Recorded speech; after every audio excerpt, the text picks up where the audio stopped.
I have a second channel, Cube Compium TDX.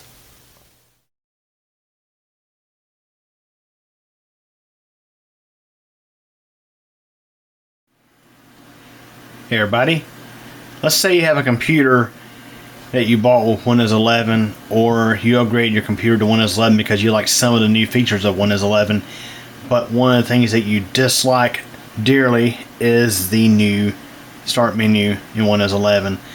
Although I personally think the start menu in Windows 11 is a little bit nicer than the one that's in Windows 10, I still think it's far inferior to the start menu that was included with Windows 7.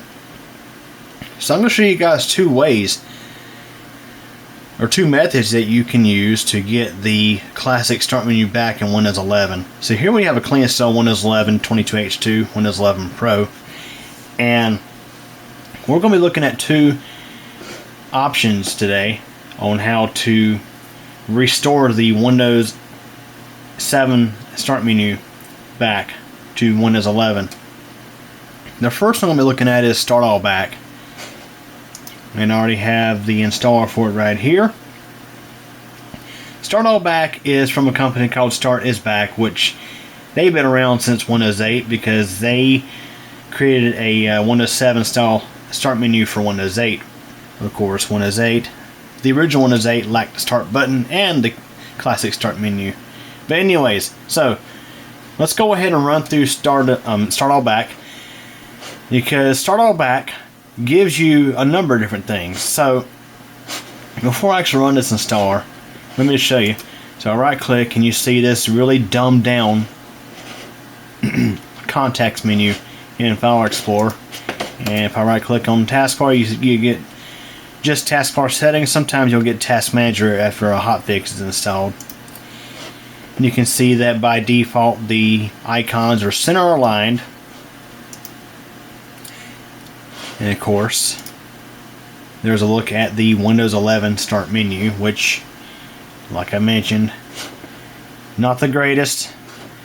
I mean, you can customize it by pinning stuff here, and of course in the settings you can customize how much space gets taken up by pin and how much space gets taken up by recommended. So now you have an idea. If you have not seen the Windows 11 start menu, this is what it looks like. That being said, let's go ahead and run StartAllBack. Now this is an older version. I think it was intended for 21H2, but this will still work fine on 22H2. So I'm going to hit install for everyone. Okay, so StartAllBack has just installed, and you can see we now have the option to choose how we want this to work, and you can see it's already left aligned the icons on the taskbar to be like classic Windows. So you have the option of proper 11, which gives you a round start menu and taskbar elements. Corner taskbar icons open in Windows 11 flyouts if possible. New command bar in Windows Explorer, so it even does some stuff to Explorer. You have kinda 10, super square start menu and taskbar elements. Corner taskbar icons open Windows 10 flyouts if possible. You got the ribbon UI in Windows Explorer. And you have remastered 7, arrow start menu and taskbar style. Corner taskbar icons open Windows 7 flyouts if possible. Simple UI and details on bottom in Windows Explorer. And it says to get back to these settings, right click start button and choose properties. So we're going to start with proper 11, which is already selected. It's the default option. So I'm going to close this out. And you can see we get a Windows 7 style start menu with rounded corners and all that good stuff. And if we right click, you can see now we have the classic style context menu. And if we right click on the taskbar, we get all the options that we would have gotten in Windows 10 instead of just the little taskbar settings button. So you get that, and like for example, go into File Explorer, Not sure exactly what it was talking about it as to the File Explorer, but anyway, here we are. So let's go ahead and look at Kinda 10. So we'll select Kinda 10, and you can see what it's done here is it has flattened the look of the taskbar. In my honest opinion, this looks more like Windows 8 than it does Windows 11, or excuse me, Windows 10. It looks more like Windows 8 than it does Windows 10. And you got a, of course, you got a squared off start menu, still Windows 7 style start menu. And you can see the menus are they're all squared off. And if we choose Remastered 7, it looks like Windows 7 to an extent. I mean, you do have the Windows 7 style start button, but the open programs on the taskbar still looks more like Windows 8. And if you open the start menu, it looks very much like Windows 7. Of course, it looked like Windows 7 before, but now it looks especially like Windows 7 with the arrow style elements. And of course, you get your again your right-click options. Again, very much like Windows 7. Now, if we're going to use the if I was to use this, I would choose the proper 11. So StartAllBack definitely offers a lot of stuff. It gives you a Windows 7 style start menu, as you can see here. It brings back right-click menus to the way they were previously, the way it should be, instead of the dumbed down interface where you have to click show more to get anything useful. But okay, so before I go too far, let's go ahead and show you a couple more things. So you can customize additional stuff. Haven't really messed with that. You can change the start button to whatever you like. And you can also relocate the taskbar to different areas on the screen, which is a very welcome thing, because that was one of the things that was taken out of Windows 11 to my understanding. That was something I kind of missed in my previous videos talking about Windows 11. But so you can do a lot of stuff with the taskbar. So this program, it really gives you a lot of options. So go to Advanced, and there's additional stuff you can do in here. You can change or use custom start menu coloring, use custom taskbar coloring, use new font for classic UI, so on and so forth. And you have the option to disable StartAllBack for the current user. Let's say if you have multiple users of the computer, let's say someone else uses the computer, wants to StartAllBack, but let's say you don't, you can turn it off by checking that option there. So all these features come at a cost. This is not free. Although it's only $5 for a single computer license, it's not expensive to purchase. But to keep in mind, it's not free. You do have to register this after 100 days. So if you're looking for something free, there is definitely an alternative out there. So let's go ahead and uninstall StartAllBack.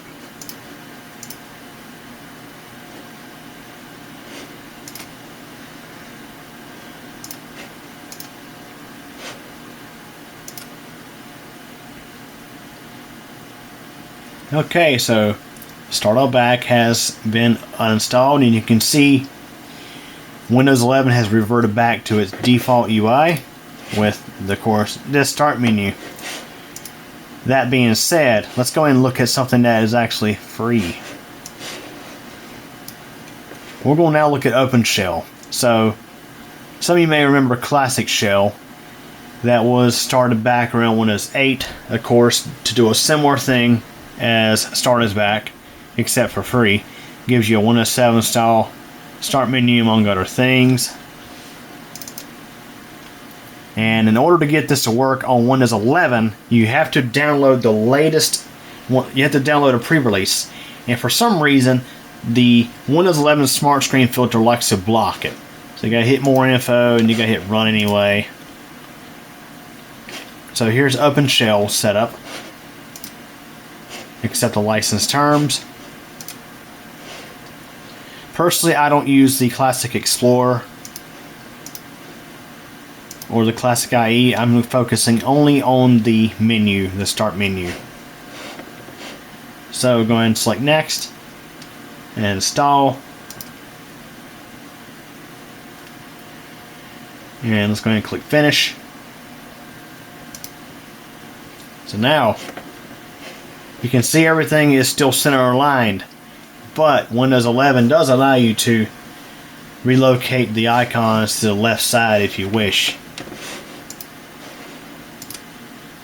So when you click the start button for the first time, you're greeted with this setup option where you can customize your start menu. Now, what I like about OpenShell, I was about to say Classic Shell, but it's the same thing. OpenShell, Classic Shell. One thing I've always liked about it is it gives you so much customization options for the, so many customization options for the start menu. You can turn on certain items. You can turn off certain items. Like, for example, I'm going to turn videos on, turn downloads on, and the user files folder. Now, this is important for those of you who have, let's say you have a solid state drive and you have your user folder, or at least you have the root of your user folder on a separate drive. Now, with the way Windows works is it still keeps a user folder on the boot drive where like your app data and stuff is located. StartAllBack, when you click on the user folder, it still brings you back to that, and this would too until you were to go in and customize it. So for example, you can edit the item and you can set custom commands among other things, so it gives you a lot of options if you want to really fine-tune stuff. And you can see, like for example, the games thing. Of course, Games Explorer was taken out of Windows 10 I think after 1709. I think 1803 was a version where the Games Explorer was no longer available. Little known fact that Windows 10 up until 1803, or that version, whichever version it was, that the Games Explorer was ripped out, you could actually go look at your Windows Experience Index. Yes, it was still available, believe it or not. But you can go through and you can customize everything. And I always like to change the control panel back to display as a link.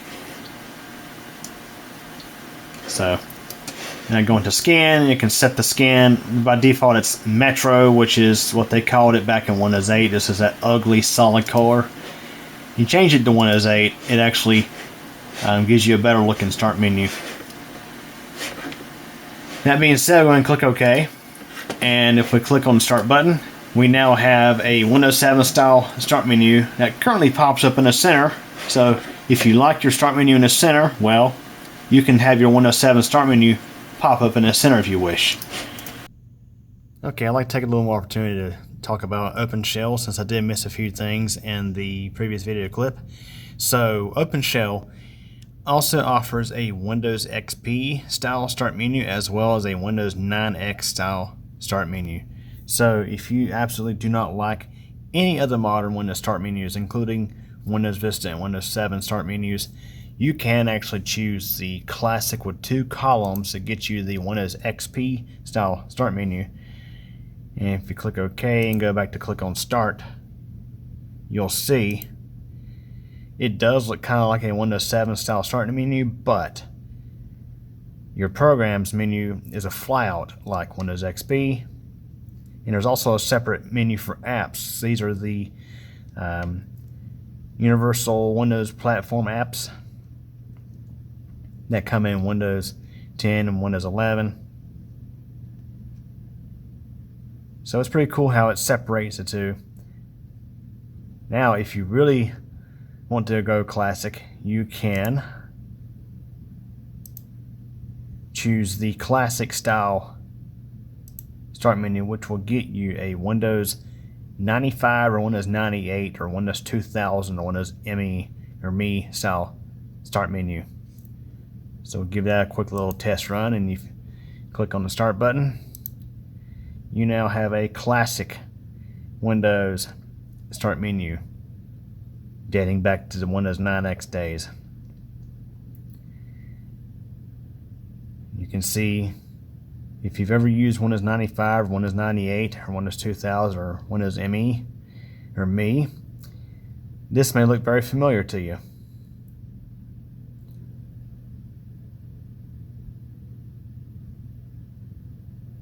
So that being said, I'm going to change it back over to the Windows 7 style menu, which I think is probably what people will most commonly use. So there you have it. And you can see we still don't have our right-click options here, and we don't have our advanced menu here. We have to do the show more options to get the menu that we actually want to get. We'll talk about that in a moment. So I'll go in here, and we can go in here to taskbar behaviors, and we can left align the taskbar. So this is what StartAllBack was doing earlier, and Windows 11 offers the same functionality built right in. So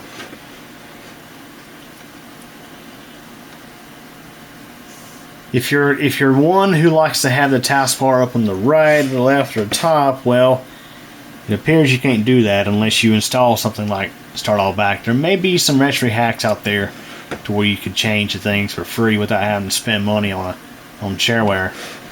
But anyway, so there is a registry fix you can download off the internet to restore the advanced context menu. So it's actually from Major Geeks is actually where it came from. But alright, so if we run this to disable the show more options menu, where it automatically just shows more options, we'll run this registry file here, and then we'll go ahead and we'll restart File Explorer. So in Task Manager, you select Windows Explorer and hit Restart Task, and you right click, bam, we have the extra options without having to make an extra click. And you can see, instead of looking for little icons for copy and paste, we have, of course, the wording, like for paste, for example, right there. So definitely nice. It still does not work on the taskbar, so you don't get the full options when you right click on the taskbar. Now, as I mentioned earlier, when you once you run on Windows updates, it does seem like the Task Manager does pop up here as an option when you right click on the taskbar. That was probably the most common one I would go for anyway, is Task Manager. But OpenShell gives you a free Windows 7 start menu, unlike StartAllBack where you have to pay a $5 fee. And they do have like bundled options to where, like, I think it's 3 PCs for $12 or something like that. They give you like a discount, but still, I mean, if you're someone like me who repairs computers, I try to make the OS easier to use. So generally, I actually do bundle in OpenShell when I do Windows 10 installations. So it's nice to know I can still do that in Windows 11. So overall, between the two, I do like OpenShell more because, again, I'm mostly going for that start menu. And OpenShell gives you a menu that's easy to customize, gives you more customization options. But StartAllBack, I do like how it gives you that Windows 7 start menu, and it gives you some options to fine-tune the appearance of Windows, the taskbar, and all that good stuff. And it gives you the option of moving the taskbar to the right, to the left, or the top. I mean, it does give you a lot of stuff. So, depending on what you're looking for, it could be worth spending the $5 for the StartAllBack license and using StartAllBack. So, anyways, that's a look at StartAllBack and also a look at OpenShell. And I should mention, when you go to download OpenShell, and I believe I included a card earlier on when I started talking about OpenShell on how to install it. Again, you have to actually go for the pre-release, which this one here is 4.4.186. So if you go to the if you go directly to the general downloads page for OpenShell, the version that's on there is older and does not support Windows 11 fully. The start button on Windows 11 does not open the OpenShell menu like it does here. So, anyways, that's a look at StartAllBack and a look at OpenShell, in my opinions on both of them. Hope you enjoyed this video. Thanks for watching. Well, everybody, that wraps it up for this video, and I hope you enjoyed it. If you did, please like the video, leave a comment, subscribe to CubeComputer channel, and be sure to tick the bell, that way you get notified of new video posts. Also, I recommend following CubeComputer Company on Facebook. A link is in the video description. In addition to computer tech videos, I have a second channel, CubeCompMTDX. Links are available at the end of this video. Again, I hope you enjoyed this video, and thanks for watching and your support.